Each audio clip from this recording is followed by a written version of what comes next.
I woke up to the sound of someone stealing my livelihood, and yeah, if that sounds dramatic, just wait. Monday morning, I walk out to my garage ready to finish a commission that's keeping the lights on, and bam, there's this 1964 Corvair Canary Yellow Chrome gleaming parked smack in the middle of my workspace, right where my workbench should be, just sitting there like it owns the place. Tire tracks cutting through the sawdust I'd just swept up the night before. On my table saw a note taped down like a threat using garage for HOA vehicle storage. Temporary. Signed Constance Waverly, HOA President.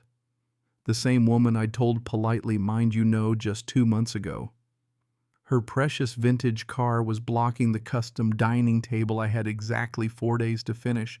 This was not about parking, it was about power. And let me tell you, I was about to find out just how far some people will go to keep that power. But let me back up a second so you get the whole picture.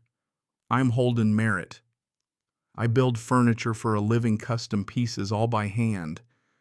The kind of work that takes time, focus, and a whole lot of space. That's why I bought this house in Oakwood Heights, because of the detached garage. 2-car size, concrete floor, perfect lighting, its own entrance, the dream workshop. I spent 3 months setting it up, every tool in its place, workbench here, table saw, dead center, wood racks on the left, finishing station on the right. My system, my sanctuary.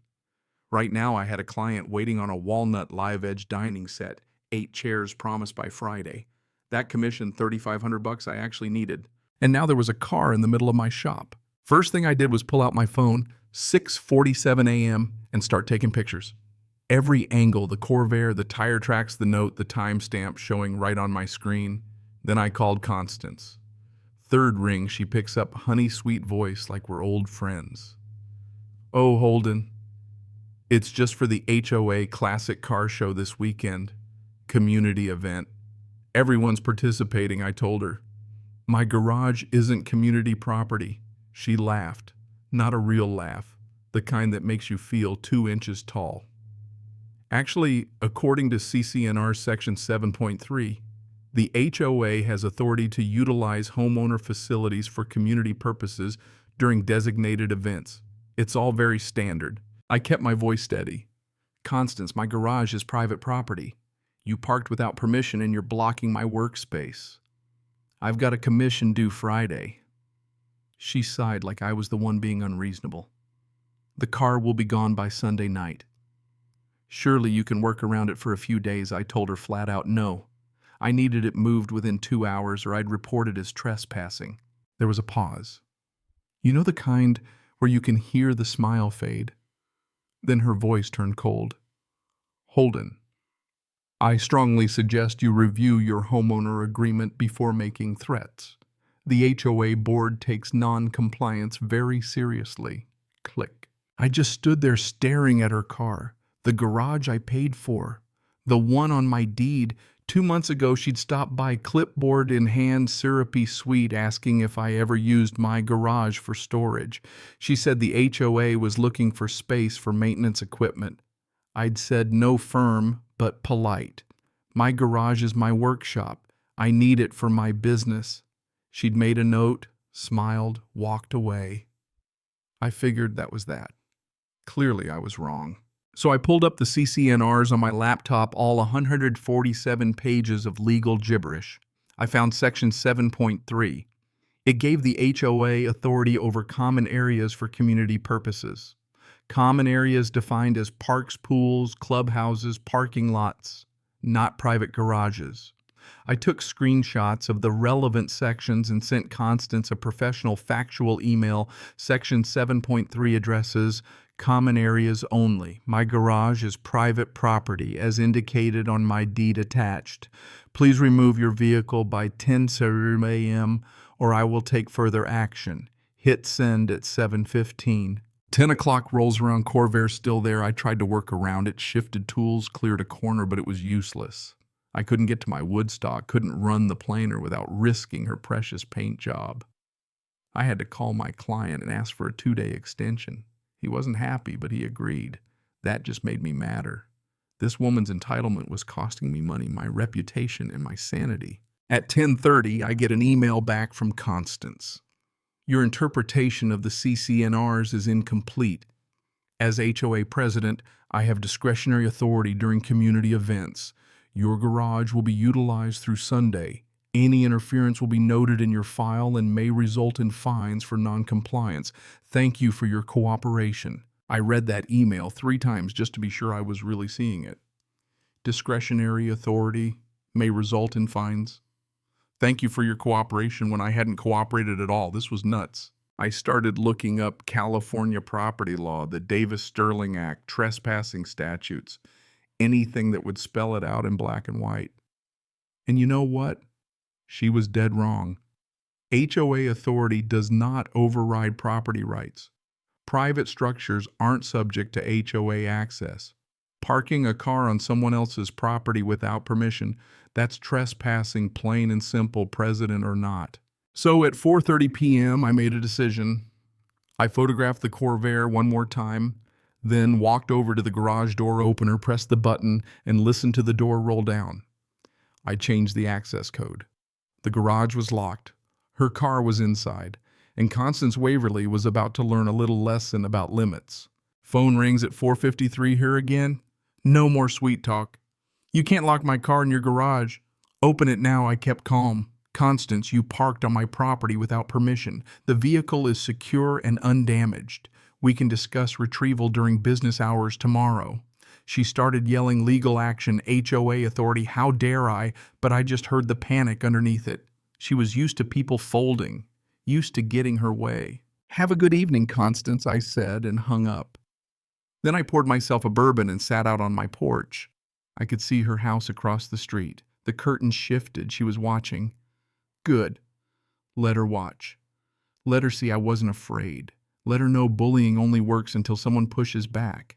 The neighborhood looked peaceful. But I was learning that peaceful is just a mask. Underneath, there's always someone like Constance convinced their title gives them rights. It doesn't. She picked the wrong neighbor this time. That night I barely slept. Every sound made me check the window. But nothing happened. Next morning I was up at 6, coffee in hand, reviewing everything, photos, emails, CCNR, screenshots, my property deed. I had the law, I had the paper trail, but I had no idea how far she'd go. At 11:07 p.m. that night, I remember the exact time I heard an engine out front. I looked out, and there she was backing in a cherry red 1965 Corvair, just as shiny as the yellow one. She cut the engine, got out, and started positioning a blue 66 behind the red. 2 more vintage cars lined up in my driveway like it was her personal car lot. I started recording on my phone and headed outside. Streetlights made everything look gold and ghostly. Constance was out there, clipboard in hand, arranging her collection. Constance, what are you doing? I asked. She didn't even look up. Since you illegally imprisoned my vehicle, I'm utilizing your driveway under HOA emergency provisions. I stopped 10 feet away. What emergency? She finally met my eyes, her smile cold as ice. The car show starts in 4 days. These vehicles need secure parking.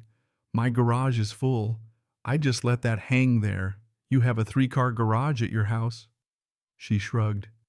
That's my private property. I'm not using it for HOA business. The irony, I could taste it. She was protecting her property, violating mine, acting like it all made perfect sense. These are your personal cars, I said, camera still rolling. You're parking them on my private property. She whipped out another document. According to HOA bylaws, the president can designate temporary staging areas for community events. Your driveway has been designated. I told her to move the cars now. Or what? Her tone was sharp. You'll lock them up too, call the police. Go ahead. I have documentation, and I have a very good relationship with the Oakwood board.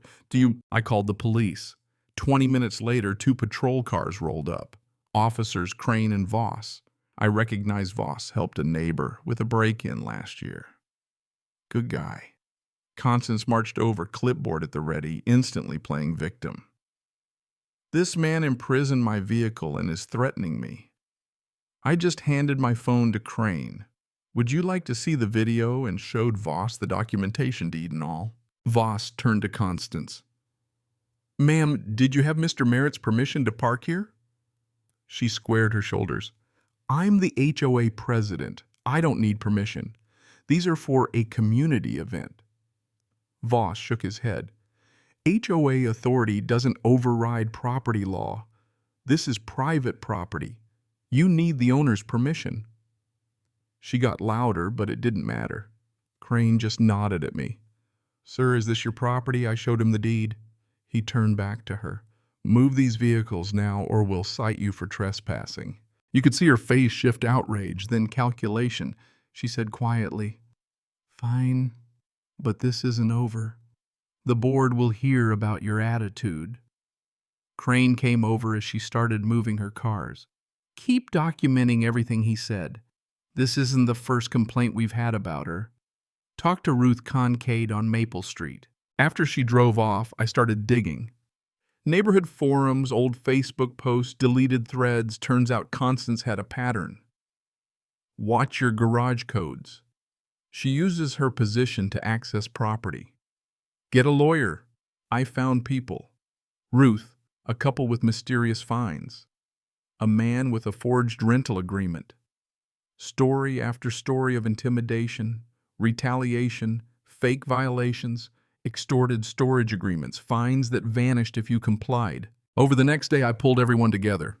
Attorney Blackwell, who'd helped a neighbor fight Constance before, laid out a plan document. Everything file complaints with the state, demand her resignation, file police reports for trespass and fraud, go public if needed. We formed the Oakwood Accountability Alliance, started uploading evidence, fines, emails, forged docs, financial records.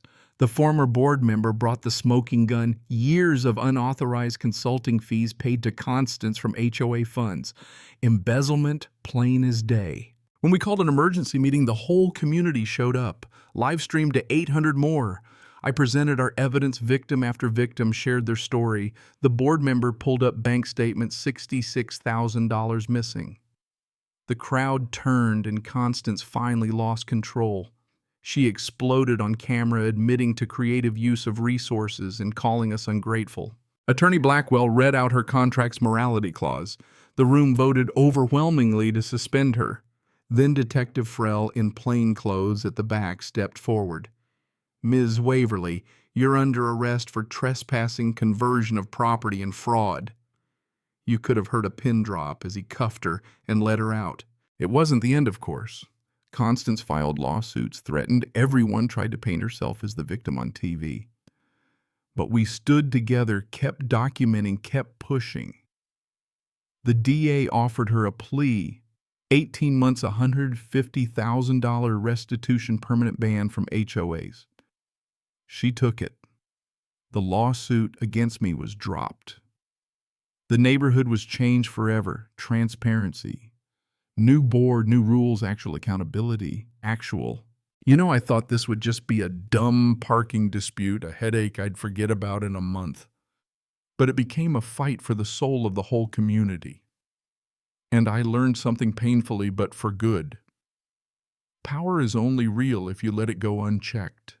Stand up, even if your voice shakes. Was it worth it? I think so. Ruth's reading program. New neighbors. Honest leadership. Those are the dividends. My garage is my own again.